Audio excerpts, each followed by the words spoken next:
All right, in this video, well, we're not gonna talk about that crappy Land Rover. We're gonna talk about this crappy Land Rover. I bought another manual D1, so that makes it 2 for the count. Let's check it out. Woo! Here you go.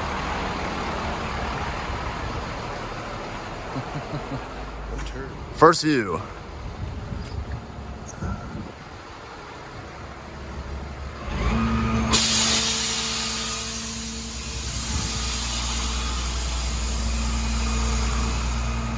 All right, so here's the 96 manual D1 that we just PayPal the guy for it and called AAA and it just arrived. Haven't even looked at it yet. No sunroof, manual seats, manual transmission. Pretty sweet. We'll let him get off the truck here.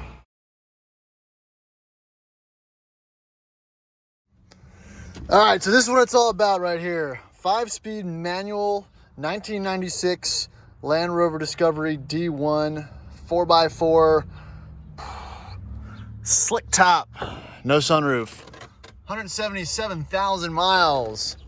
Kinda runs and drives. I'm not really sure. Again, this is really the first time I even sat in the truck. So I was scrolling around last night and I got a message from my buddy RVA Rover who owns that D2. And we were talking about something else with Range Rover, Land Rover wise. And he said, hey, you look at this manual D1 that popped up. And I said, no, I don't want to. I already have one. I don't need another one. He said, you should look it out. Check it out. I'm like, well, it's probably already sold. If you know the market for these things, they go quick. So I messaged the guy. We talked. We kind of came to agreement, but it didn't really go anywhere because he wanted cash and he was far away and I really didn't have time to go up there. So I didn't hear from him for a little bit. And then he messaged me back and I was kind of like, here we go. And bam, now I have another kind of crappy, but kind of awesome Land Rover. So I PayPal'd him. I spun up my buddies at AAA and had them pick it up, and the Land Rover came to me, and now it's here, and now I have to deal with it. So let's do a quick tour and a walk around and check this turd out.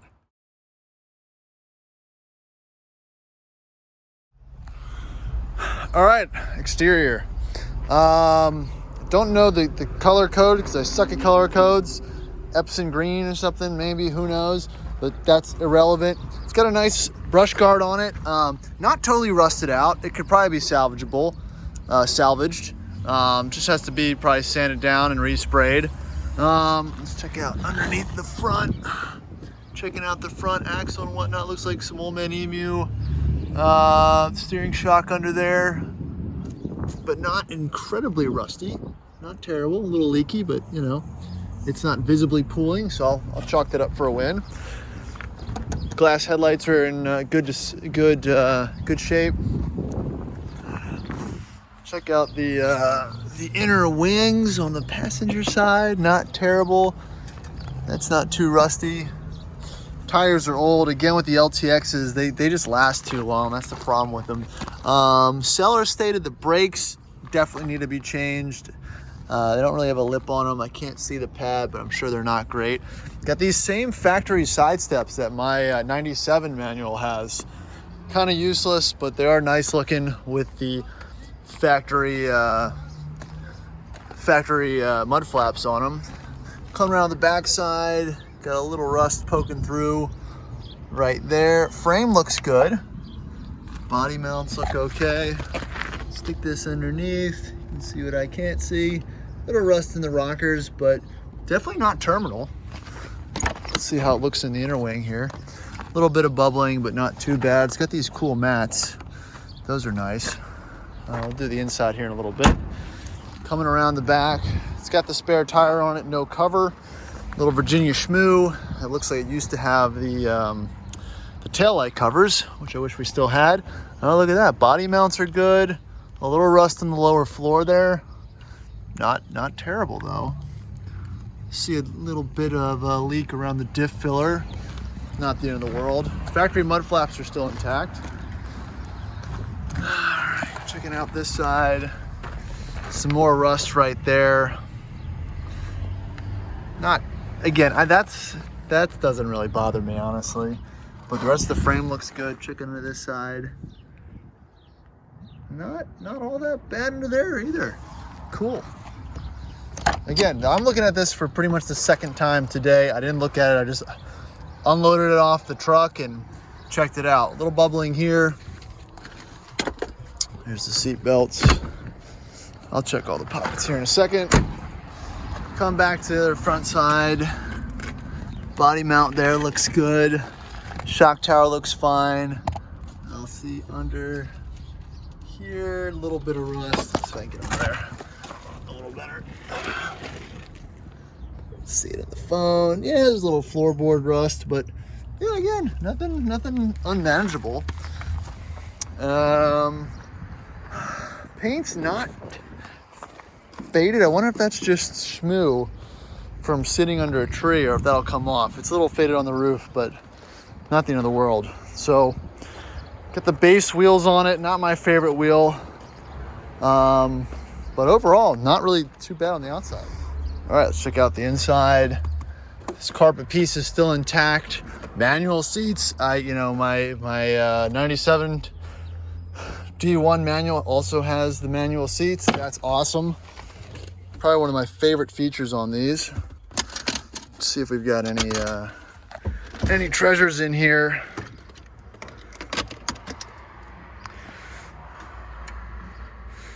Radio power's on. Looks like it needs a code. Check out in the glove box. Nothing there specifically. I do have an oil filter though. That's good. Check out, see what we have books wise.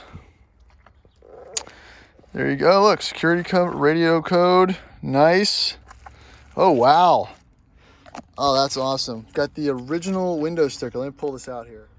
All right, here it is, the original window sticker. That's awesome. Port of entry, Baltimore, willow green exterior color. There's all your mileage letters. 5-speed transmission. Base price at $30,000. That's actually not too bad. 3-year warranty. Man, that is neat. I don't think any of the ones that I own have had the original window sticker in it. Let's see what else is in here while we're looking. Just the normal manuals and whatnot. Looks like some old ads. Ah, cool. All right. Well, we'll throw those in the back. Put this all over there. Interesting. It's got a trailer brake controller. Nothing in there. Nothing really in the back. But yeah, like I said, those mats are neat. Looks like there's been a little bit of headline sag, but everything else is intact. Lights come on. It's got the compass though, and the mirror. It's fired up. All right, starts right up. Probably have a couple lights on here.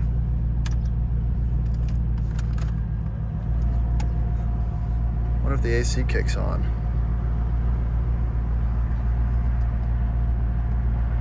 Oh wow, that is air conditioning. Oh, that's something you don't see any day. The sticker for the manual transmission, as far as the instructions for doing your 4-wheel drive low high actuation. All right, but yeah, no, AC is working. Let's turn that off before we waste it all. Hood pops. I'm already beating RVA Rover.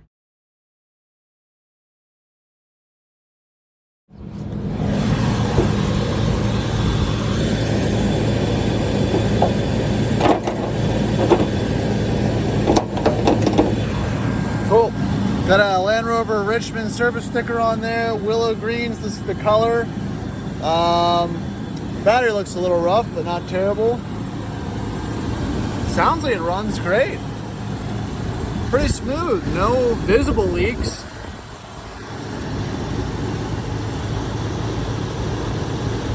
She even got oil in her. It's even got coolant in her, wow. This thing's not terrible. All right. Well, yeah, I thought this would be way, way worse.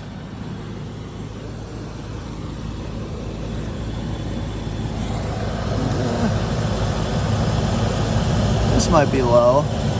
That's a little low. I can probably top that off. There's a light on for brake fluid. Looks like it's had a manifold gasket replaced at some point. So yeah, neat.